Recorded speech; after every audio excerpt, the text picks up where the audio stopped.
Meus queridos, vamos abrir a palavra de Deus na primeira epístola de João, capítulo de número 5. Primeira epístola de João, capítulo de número 5. Nós vamos fazer uma leitura dos versículos 1 até o versículo de número 5. Assim diz o Senhor: todo aquele que crê que Jesus é o Cristo é nascido de Deus, e todo aquele que ama ao que o gerou também ama ao que dele é nascido. Nisto conhecemos que amamos os filhos de Deus, quando amamos a Deus e praticamos os seus mandamentos. Porque este é o amor de Deus, que guardemos os seus mandamentos. Ora, os seus mandamentos não são penosos, porque todo que é nascido de Deus vence o mundo. E esta é a vitória que vence o mundo, a nossa fé. Quem é o que vence o mundo, senão aquele que crê ser Jesus, o Filho de Deus? Oremos mais uma vez. Senhor bendito, a tua palavra foi lida, e agora, Senhor, será proclamada aos teus filhos reunidos aqui nesta noite. Te pedimos, ó Pai, que fale aos nossos corações, que nos transforme, ó Deus, para o louvor da tua glória, em nome de Jesus. Amém e amém. Meus irmãos, certamente as coisas mais valiosas de nossas vidas, elas não são obtidas e nem muito menos preservadas de modo muito fácil. Principalmente aqueles tesouros que homem nenhum pode precificar. Instituição nenhuma pode designar que valor possui, porque seu valor é inominável. E a isso eu me refiro. As bênçãos espirituais que recebemos de Cristo por meio de um relacionamento pessoal e salvífico que Ele estabelece entre nós, pecadores, e o Deus justo e santo. Um relacionamento que, por vezes, a Escritura classifica como um pacto, como uma aliança, mas não um pacto frio e calculista, não um simples contrato, mas um relacionamento íntimo, um relacionamento familiar, um relacionamento onde somos chamados de filhos e podemos chamar o autor da vida de pai. Um relacionamento que traz sobre nós contentamento, alegria e também uma transformação no modo em que vivemos, no modo com o qual enxergamos tudo à nossa volta e principalmente como enxergamos a igreja e o reino de Deus. Percebam que nenhuma dessas bênçãos, meus irmãos, deve ou pode ser entendida como algo imediato e garantido. E eu digo isso, meus irmãos, porque na vida espiritual, nos relacionamentos pessoais, em todo o nosso labor, este princípio é verdadeiro. O caminho para esse tipo de bênção é um caminho de dor. E a dor passa a ser, então, um ingrediente precioso e essencial a todo aquele que busca receber de Deus tais bênçãos maravilhosas. É daqui que surge, então, um ditado que muitos de vocês já devem ter ouvido, como a expressão em inglês, no pain, no gain, sem dor, sem ganho. A própria natureza luta e tem, nesse processo de crescimento e desenvolvimento, também a necessidade de passar por algumas dores, para que alcance o crescimento que se espera e evolua ou se desenvolva de modo adequado. Nós podemos tomar como exemplo, por acaso, uma pequena mariposa que luta, mas em certo ponto não consegue forçar a passagem do seu corpo por aquele casulo. E ali ela sofre horas e dias para que possa então romper aquele invólucro e manifestar toda a beleza do seu desenvolvimento com asas grandes e chamativas. É necessário que ela sofra para que chegue no ápice de seu desenvolvimento. De modo que, se alguém, vendo aquele esforço, vier interromper aquele processo, certamente aquela pobre mariposa não crescerá o suficiente, não se desenvolverá da maneira adequada e não demonstrará a beleza com a qual Deus a fez. Isso serve para nos mostrar que, por mais interessante que possa ser a disposição de alguém em nos ajudar, em facilitar o processo de nosso desenvolvimento espiritual diante de Deus, qualquer tipo de intervenção não ordenada ou qualquer tipo de atalho não nos ajudará, mas prejudicará o nosso trajeto para alcançarmos então a plenitude daquilo que Deus tem nos assegurado. A nossa vida cristã, irmãos, exige que passemos por uma porta estreita, exige que caminhemos por um caminho igualmente difícil. E nesse caminho e através dessa porta não há nenhum outro tipo de caminho intermediário. Passamos por meio dessas veredas diante de dois extremos, dois precipícios. Mas para atravessar de um lado para o outro, é necessário ter fé. É necessário ter autorrenúncia. É necessário pelejarmos por uma guerra santa em um mundo, em um ambiente que é hostil a quem se dedica a isso. Logo, nossa trajetória cristã não é fácil.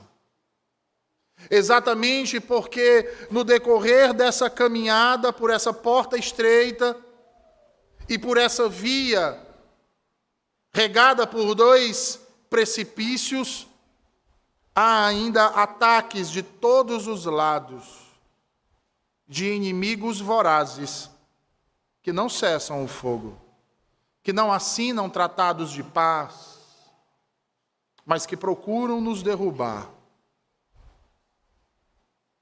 Para observarmos então como um cristão pode atravessar esse vale, observemos o que diz João nessa sua primeira epístola, no texto que acabamos de ler, com ênfase nos dois versículos finais. Veja, ele diz: porque todo que é nascido de Deus vence o mundo. E esta é a vitória que vence o mundo, a nossa fé. Quem é o que vence o mundo, senão aquele que crê ser Jesus, o Filho de Deus? Ora, se nós bem lembrarmos, irmãos, no capítulo anterior dessa epístola, o apóstolo João vai encorajar os crentes a fugir do mundo, a fugir do mundanismo, daquele sistema que se opõe a Deus e se opõe a tudo aquilo que é justo, bom e santo. João vai dizer que se alguém amar o mundo, o amor de Deus não está nele. E ele vai justificar a razão de suas palavras. Ele vai dizer, porque tudo que há no mundo. E talvez você pergunte, o que há no mundo, reverendo? A concupiscência da carne, a concupiscência dos olhos e a soberba da vida, essas coisas, tais coisas, não procedem do Pai, mas do próprio mundo. E assim como procedem do mundo e o mundo passa, passam também a concupiscência. Seja ela dos olhos, seja ela da soberba da vida, seja ela da carne. No entanto, aquele que cumpre com a vontade de Deus, diz João, este permanece para sempre. Observe que nestes versículos, João então estabelece aqui um contraste. Um contraste entre o mundo, ou o amor ao mundo, e um contraste com Deus, ou o amor a Deus. E ele deixa bem claro, irmãos, que essas duas coisas são incompatíveis e intangíveis.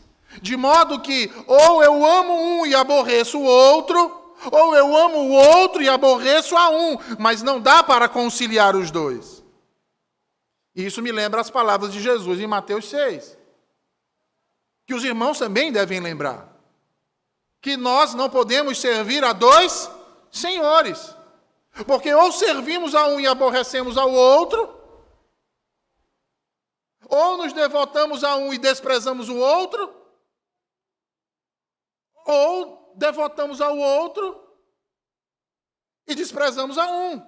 Não há como conciliar essas duas coisas tão antagônicas e tão distintas. Mas a grande verdade que é ensinada por Jesus, e aqui é replicada por meio de seu apóstolo amado, é que um único amor deve governar a nossa vida. Uma única paixão deve arder em nosso peito. Ou amamos e ansiamos pelas coisas do mundo, ou amamos e ansiamos pelas coisas de Deus. A escolha é clara, irmãos, e as orientações simples. E à primeira vista, talvez muitos de vocês olhem e digam assim, mas isso é fácil, pastor.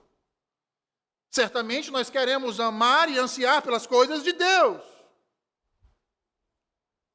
Mas observe o que disse João aqui, irmãos. Esse não é um caminho fácil. Observe o que disse Jesus, tantas e quantas vezes chamou a atenção de seus discípulos para vigiar e orar, para não cair em tentação. Mateus 26, 41, o Senhor Jesus diz, o Espírito na verdade está pronto, mas a carne é fraca. Portanto, João estabelece um contraste, irmãos, onde a palavra mundo aqui tem um significado muito além de se dirigir a um planeta ou a uma região, ou ao mundo físico que vivemos, ou as inúmeras pessoas que vivem nesse mundo. João usa essa palavra dentro de um contexto de um reino, cujo governante e seus súditos estão perdidos no pecado, cujos seus governantes e os seus súditos fazem oposição a tudo aquilo que agrada a Deus. Esse mundo que João trata aqui, portanto, é o mundo das trevas, é o reino de Satanás. E nesse reino estão inclusas todas as pessoas que estão sob seu domínio, a saber, todos aqueles que vivem conforme os seus padrões. É por isso que no texto de 1 João 5, mundo, portanto, é uma esfera que está em oposição direta, não velada, a Cristo e a sua igreja. E este mundo, meus irmãos, embora tenha sido criado para refletir a glória de Deus, vive agora em rebelião contra o seu Senhor e o seu Criador, o seu Cristo. Como já declarou o salmista no Salmo de número 2. Esse mundo tornou-se um mundo caído e desordenado nas mãos do maligno, um mundo rebelde e alienado, porque Adão quebrou o pacto com Deus. O mundo, portanto, é também a humanidade pecaminosa, vista em sua totalidade sob o domínio do Deus deste século. Que por juízo de Deus é entregue à injustiça. E por ser entregue à injustiça se tornam hostis a tudo aquilo que é verdadeiro e a tudo aquilo que não pertence a eles. Esse mundo se refere a homens e mulheres e crianças que se focalizam nas suas concupiscências, que só conseguem enxergar o agora e esquecem do porvir. Um mundo que não pode se salvar por si mesmo. Um mundo que procura progredir para frente, não para o alto. Um mundo que prega um crescimento horizontal, não vertical. Que, como porcos, só olham para o que está à sua frente ou para o que está abaixo, mas não conseguem erguer a cabeça para olhar o que está acima. O mundanismo, meus irmãos, fruto desse mundo decaído, nada mais é do que o reflexo da natureza humana sem Deus. Ora, como diria o Dr. Joel Bick, alguém que pertence a este mundo é controlado por seus interesses. E por ser controlado por seus interesses, busca aquilo que mais se valoriza: prazer, lucro e status. O homem mundano se rende ao espírito da humanidade caída. O espírito do interesse pessoal, da autossatisfação. E assim é cada um de nós, porque nós nascemos com essas propensões. Porque pertencemos a este mundo perverso. Naturalmente. Por natureza, eu e vocês temos uma mentalidade mundana que não está sujeita à lei de Deus. E como diz Paulo em Romanos 8, nem pode estar. Porque assim como quando no ventre de nossas mães somos nutridos por um cordão umbilical, assim também neste mundo somos nutridos desde o nosso nascimento por ele. E através dele, nosso entendimento daquilo que é verdadeiro e justo é então obscurecido, exatamente por conta da doença letal do pecado. Mas a boa nova é que, apesar dessa doença que está atrelada à nossa natureza, João fala a respeito de uma vitória sobre essa desvantagem. Ele diz: todo que é nascido de Deus vence o mundo.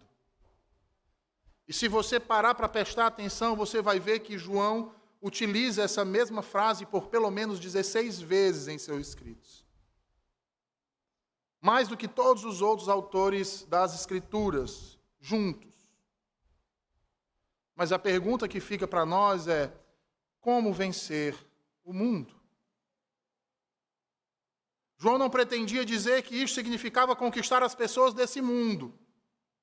Também não quis dizer que seria vencer batalhas grandiosas sobre os nossos semelhantes ou dominar os outros.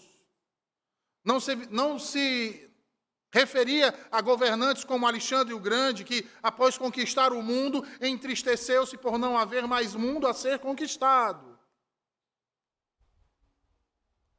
As palavras de João também não significam que nós devemos viver num casulo, irmãos. Nos retirar do mundo como monges ou como os Amish, estabelecendo suas próprias comunidades, ou como os Quakers. Não, nós fomos chamados para lutar neste mundo. Embora devamos ter em nossa consciência que não somos deste mundo. Somos chamados para viver neste mundo, mas não permitir que esse mundo viva em nós. Nós não fomos chamados para sermos covardes e fugir do mundo. Nós somos chamados para vencê-lo. Fugir seria como um soldado covarde que se esconde para não sofrer no campo de batalha. E a Bíblia é bastante clara em dizer, irmãos, que no reino de Deus não há espaço para covardes. Nem muito menos para traidores. O mundo em que eu e vocês estamos inseridos não é um jardim repleto de flores, onde aqui nos assentamos para fazer um piquenique. Vencer o mundo não é torná-lo mais fácil. Vencer o mundo é se opor a ele com maior força do que ele se opõe a nós. Mas para que eu e vocês alcancemos isso, é necessário, então, 4 coisas. Sendo a primeira delas, uma atitude. Uma atitude. Quem deseja vencer o mundo precisa entender que é necessário superar a forma como este mundo pensa. É necessário superar o modo como esse mundo fala. É necessário superar o investimento que o mundo faz com aquilo que tem. É buscar energia naquilo que não produz energia. Ou seja, é tomar a atitude de transformar os nossos pensamentos, as nossas palavras e as nossas ações. Não mais para se obter aquilo que esse mundo oferece, mas para galgar aquilo que Deus nos promete.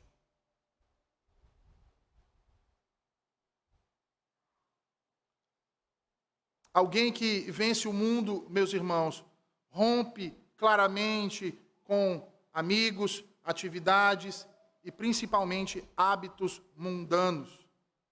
A semelhança do que declarou Josué no capítulo 24 e 15, ele, antes de mais nada, ele toma a atitude, antes de todos, de dizer, eu e minha casa serviremos ao Senhor. Ele resolve decididamente aceitar a rejeição potencial do mundo, por colocar o temor do Senhor acima do temor aos homens, ao estimar os desejos de Deus como mais valiosos do que os desejos dos homens, ao entender que a vida diante de Deus é muito mais preciosa aos seus olhos do que a vida vivida diante dos homens. Mas essa atitude requer perseverança. E esse é o segundo ponto que eu quero tratar nessa noite, irmãos. Porque a perseverança contra o mundo necessita de algo que não vem de nós. Graça. Como diz o apóstolo Paulo em Romanos 7, necessitamos de graça, porque a luta é intensa. Meus irmãos, nós não podemos negar que as ofertas do mundo são muito tentadoras. Todos os dias nós somos tentados, todas as horas nós somos tentados. Quer seja por homens, quer não. O mundanismo nos aflige interiormente. Satanás, o regente deste mundo, conhece as nossas fraquezas, melhor até mesmo do que nós mesmos. Sabe de nossos comportamentos. Ele nos observa há milênios.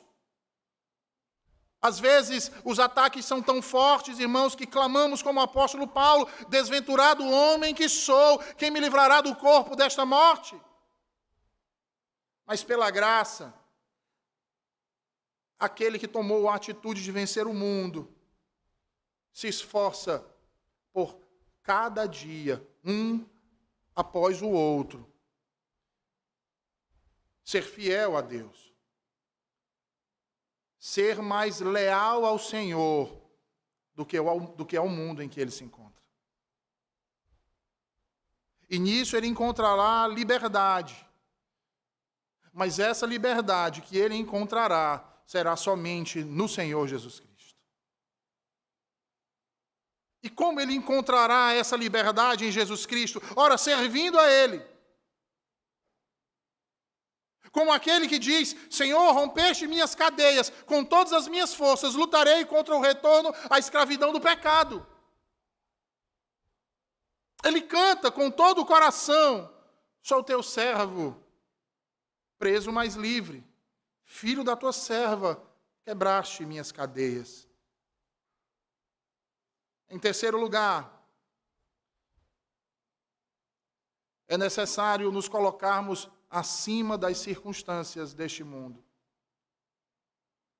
E quando eu falo de nos colocar acima das circunstâncias desse mundo, meus irmãos, me vem à mente imediatamente o exemplo do apóstolo Paulo. Em Filipenses capítulo 4, versículo 11, Paulo declara que nem riqueza, nem pobreza, nem tristeza, nem alegria, nada poderia afastá-lo do viver centralizado em Cristo. Se você quer um exemplo de alguém que venceu o mundo, que é tão pecador quanto você, ou mais pecador ainda, já que ele mesmo declara ser o maior dos pecadores, se foi possível para ele vencer o mundo, por que seria impossível para mim e para vocês? Veja, nada podia afastá-lo da alegria por viver no amor de Cristo. Paulo se colocou acima das ameaças dos inimigos. Ameaças de morte, irmãos. Paulo se colocou acima dos apedrejamentos, dos achincalhamentos, das injúrias, das calúnias, das difamações. Paulo se colocou acima de suas próprias necessidades, da fome, do frio. E às vezes a gente olha, parece que os apóstolos só tinham desejos por coisas que causavam dor. Mas ele também se colocou acima das riquezas, do dinheiro fácil, do conforto, do prestígio, do louvor dos homens, dos prazeres do mundo. E sabe o que isso significa, irmãos? Isso é o que significa seguir a Cristo, a semelhança de Caleb, conforme Números 24. Significa permanecer em paz quando os amigos e as pessoas do trabalho nos desprezam porque somos crentes, porque não compactuamos na rodinha de piadas de duplo sentido, porque não enchemos a cara ao final da tarde numa mesa de bar, porque não soltamos piadas quando vemos uma mulher bonita, porque não achamos bonito o exemplo de um homem casado adulterar com uma colega de trabalho, porque não somos afeitos a palavras de baixo calão, porque não temos como incentivo de alegria nos debruçarmos a saber o resultado da rodada de futebol.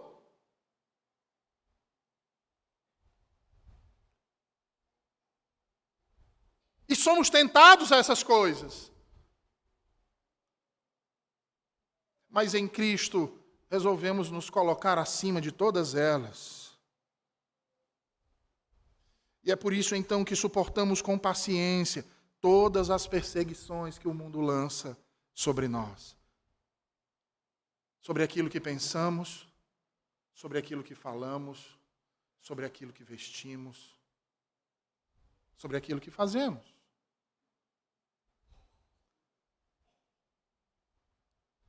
Às vezes a gente acha que nós somos perseguidos apenas, por exemplo, quando nós vamos fazer missões, vamos plantar uma igreja lá no Afeganistão. Aí vem um talibã e mata aquela família cristã. Olha a perseguição. A gente tende a achar que perseguição à nossa fé é somente isso. Quando na verdade é muito mais do que isso, irmãos. Somos perseguidos quando somos constrangidos a pecar deliberadamente contra o nosso Deus. Em troca de um favor. Em troca de uma prova, abre aspas, de amor.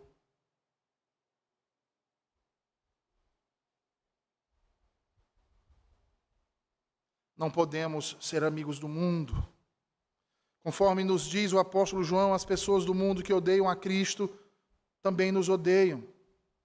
Lutero dizia que sofrer perseguição é uma característica inevitável de um cristão. De modo que, se você se chama cristão, deve ter a consciência de que um verdadeiro cristão é perseguido. Paulo, quando escreve sua segunda carta a Timóteo, no capítulo 3, versículo 12, ele diz: todos quanto querem viver piedosamente em Cristo Jesus serão perseguidos.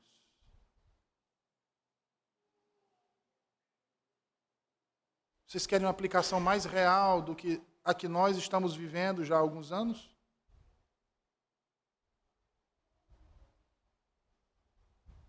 Do que essa igreja tem vivido há alguns anos? Como opróbrio das demais igrejas da região? Simplesmente porque decidimos viver e buscar o reino de Deus e uma vida piedosa? Quantos não nos acusam de legalismo? Quantos não nos acusam de extremismo? Quantos não fazem e tecem caricaturas horrendas acerca desta igreja,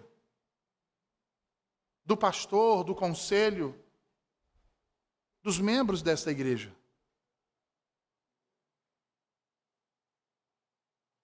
E é nessas horas, irmãos, que olhamos para isso que a Escritura nos diz e achamos refrigério.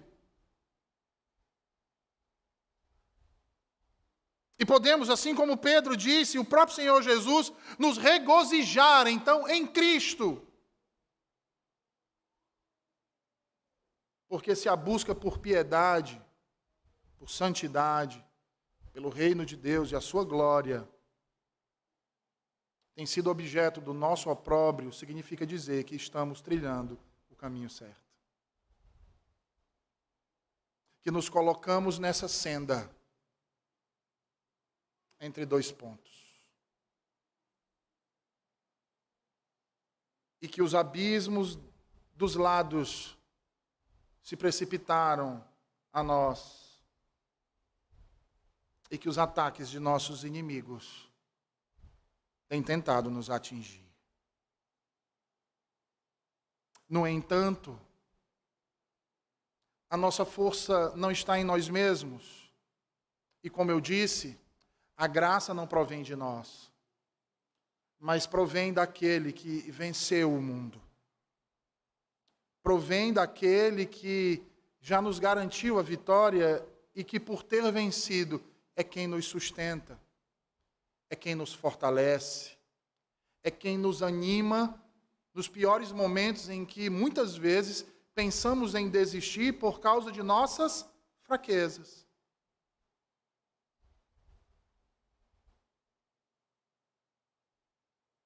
É Ele quem nos faz suportar com toda a paciência, toda a perseguição, que não nos deixa sermos tomados pela ira e o desânimo, nem desistir pela zombaria que muitas vezes é como se quebrasse os nossos olhos. Porque sabemos que há uma coroa de glória que nos aguarda. Por último, para vencermos o mundo é necessário renunciarmos a nós mesmos. E aqui eu quero trazer à tona o exemplo de Abraão. Quando Deus chama Abraão para sair da sua terra, do meio de sua parentela, Abraão obedece, sem sequer saber para onde ia. Quando esteve diante da planície bem regada do Rio Jordão, e as colinas verdejantes chamaram a atenção de seu sobrinho Ló, não foi ali que ele decidiu morar e ficar como seu sobrinho. E que posteriormente foi preso, mas liberto por seu tio. Não, Abraão recusou-se a se apropriar de qualquer coisa dos reis derrotados, ainda que ele tenha conquistado juntamente com eles o direito de fazer parte daqueles despojos, a participar dos espólios da guerra, como era de costume na sua época. Não, ele preferiu abrir mão de tudo isso. Abraão também decidiu abrir mão de si mesmo, quando passou pelo maior teste de sua fé. Quando Deus lhe ordena que apresente seu filho para sacrifício. Quando Deus lhe ordena que sacrifique seu único filho. O filho por meio do qual Deus havia prometido que cumpriria as suas promessas. Ali Abraão não titubeou, levantou cedo, conduziu seu filho até o monte, preparou o altar para o sacrifício, o deitou, desembanhou seu cutelo, ergueu ao ar e na hora de sacrificar o seu filho, mostrando a sua obediência em fé ao Senhor, abrindo mão do seu ego, abrindo mão dos seus sonhos, abrindo mão do amor de um pai para com um filho, mas por um amor maior em obediência ao seu Senhor. Deus então o impede, irmãos.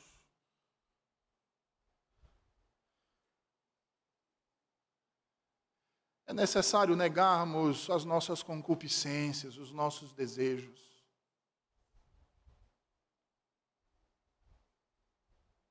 Os nossos conceitos e preconceitos. E abraçarmos a mente de Cristo, o coração do Salvador. É tomá-lo, como falamos pela manhã aqui, irmãos, como o nosso maior exemplo de coragem, de honra, de amor, de inteligência, de intrepidez, de humildade, de solidariedade, de compaixão. Se olharmos para Cristo e formos seus imitadores, daremos um passo grandioso para vencer o mundo. Se nele permanecermos e crescermos, certamente venceremos. Porque ele venceu o mundo. E nele também fomos feitos vencedores. Portanto, que o Senhor nos ajude nessa trajetória e nos abençoe para alcançá-la. Vamos orar, meus irmãos. Senhor Deus bendito, nós te agradecemos por tua palavra nessa noite, acerca, Senhor, dos perigos do mundanismo e de como vencê-lo. Ajuda, Senhor, os teus filhos a buscarem o que é justo, santo e bom, a buscarem a tua verdade, o teu amor, a serem imitadores teus, Senhor. Faz isso com todos nós e nos ajuda a atravessar esse caminho, Senhor, que não é tortuoso, mas que passa por um vale de grandes tormentos. Que seja tu e em ti a força e o esteio nos momentos de aflição, para que em ti achemos paz para completar a carreira que tu nos deste. E perdoa, Senhor, se tropeçarmos no caminho. Mas estende as tuas mãos e nos ergue, Senhor. E nos esforça para seguirmos em direção ao teu reino, para o louvor da tua glória. Em nome de Cristo te oramos. Amém.